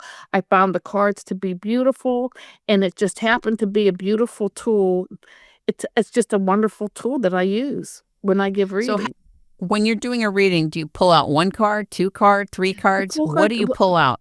as many as sometimes it depends. Sometimes if I'm reading somebody, I just shuffle, I spread. Sometimes it may take 10 cards, sometimes it may only take 4 cards. It depends. There was a man in Los Angeles named Tom Sexton. Him and his wife, Janet, people would fly in from all over the world to see them as psychics. He was also, he did extended remote viewing. And a friend of mine took me in to see him. I think my mother had just been diagnosed with Alzheimer's or whatever. And, or was it before? I don't remember. But he said, put your questions in an envelope and I'm going to respond to all of them. And no kidding, I didn't Yeah. know what he was doing. I put in my questions in the envelope and he just started to transmit. And he took out the I Ching, like some sticks, and started to throw. I said, what are you doing? He goes, this helps me lock in to your questions. So you use tarot as part of your reading. Some people use ruins. He uses that. Mm-hmm. Mm-hmm. I use numerology can be very insightful. A name. A name can give you a lot of, give me the first name. The name can give you a lot of information. The name can, I did a whole show on numerology, actually, too. well, I like it. Years I do ago. very Years basic. ago. Fascinating. It's fascinating. Well, I want to say a minute or two about your work now, what you're doing. You're teaching classes, I teach remote but you're viewing. doing something else. You're doing an animation project. You've got an energy project going on. Anything you feel comfortable to share, we'd like to hear it. Okay. Well, what I did is I wrote children's stories years ago, and I was able to publish a children's book. It was called A Collection of Children's Stories, and now I have it republished as Horatio and Friends. And that I have worked with a group of people, and we have Banagher Family Entertainment in Europe interested in trying to get it on television. So I'm working with a man in Spain. He's my broker. I have a producer. We have a budget. We're trying to get a broadcaster. And I think Banagher will put up some money, and we're going to go to a bank in France to get money. And that Banagher is interested in 2 seasons of stories. They want to put on television, the Cartoon Network. Fantastic. And that they want 52 stories for each season. So we have to come up with 104 stories. Oh, my The God. base, yeah, it's a lot. So the basis of the story is called Horatio and Friends, and Horatio is a baby elephant who wants to have tea parties with the children, Oh my God. but he can't because he's too big. And it shows how a little girl helps him. Have, he drinks tea from a She's barrel. adorable. Yeah, and then we have two dogs, a fire dog. He's special because he can he has a special smell and he can smell fires with his nose. And he meets a princess dog. And of course he saves her from a fire and they get married. And then we have award-winning cows and how they go to the state fair and win awards. And we have a boy named Johnny and his airplane Myrtle and how they travel the world and have different adventures. Johnny Wow. fixed up. But Too yeah, bad you don't have anything to do. yeah, this was so we've got the project. Again, like I said, I'm trying to help Ed May. We're trying to do a documentary on ESP. It's called ESP Wars, East versus West. I have a friend who wrote an astrology cookbook. It's called the Astrology Gourmet Cookbook. I think he wants to do a television show, uh, do an astrology cooking show, and I'm tried to help him out. It's very easy to do. Cooking shows I guess they're pretty easy and they're easy to sell. And then I have I just put a provisional patent on an energy project. I'm working with a young man in Ohio. We're trying to get I think a solar battery invented. Fantastic. So that's what and then teaching at the Monroe Institute. Like I said, you have nothing to do. I'm so sorry your life is so boring. I know, but these projects have been going on for so many years, just so many years. It's just But it's all hitting now, which means you have to be alive and well to carry all this out. Work with good partners and associates and advisors. God bless you. Yeah, I know. I had an astrology reading done in, I think, November 2024. She told me, she said your life, there's going to be a big astrological change. And she said your life will change, and then everything hit. So who knows? I mean, at this point in life, I'm just happy that it happened, even to go through life to have this happen. I'm happy. I'm happy for you, and what a great pleasure to have you on to share about your life and what you're doing, what you did, what you learned, what you're doing. And I look forward to talking with you again. Thank you. How do people reach you, Angela? Through my email, fordangela04@gmail.com. And I Say it again, please. Ford, Ford, Angela, Angela, 04@gmail.com. Very good.